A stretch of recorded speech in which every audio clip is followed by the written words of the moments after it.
నమస్తే అండి సార్. మీ పేరు సార్? ధర్మారావు గారు. ఏ ఊరు సార్? గాలాయిగూడెం. సార్ బెండ గాయత్రి డూఫ్లోరా సీడ్స్ గాయత్రి ఎన్ని సంవత్సరాల నుంచి పెడుతున్నారు సార్? 2 సంవత్సరాల నుంచి పెడుతున్నారు. 2 సంవత్సరాల నుంచి మీకు ఎలా అనిపించింది సార్ గాయత్రి? బాగుందంటే ఎలాగా? కాపు కూడా బాగా అయింది, కూడా తెగులు తక్కువ, మామూలు చెట్టు కూడా బాగా అయింది, ఇరుగుతూ కూడా బాగా ఇరుగుతుంది. పోయిన సంవత్సరం కేజీ పెట్టారు కదా సార్ మీరు?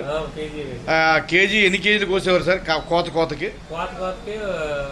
130-150 కేజీలు కోసేవారు. అలా ఎన్ని కటింగ్లు కోసుంటారు సార్ సుమారు? 3 నెలలు కోసారు అంటే 45 కటింగ్లు కోసారు పైన. మీకు ఎలా అనిపించింది సార్? ఇదేంటి పోయిన సంవత్సరం పెట్టుకున్న డబ్బా అనేది? పోయిన సంవత్సరం పెట్టిన డబ్బా తెచ్చి దాచుకున్నారు. మీకు ఎలా అనిపించింది సార్ ఇది? బాగుందండి, బాగున్నట్టే వచ్చి తీసుకొచ్చి. మా రవి సీడ్స్ లో విత్తనాలు మీకు ఎలా అనిపిస్తున్నాయి సార్? బాగుందండి. రవి సీడ్స్ లో విత్తనాలు నమ్మకమైన విత్తనాలు దొరుకుతున్నాయి.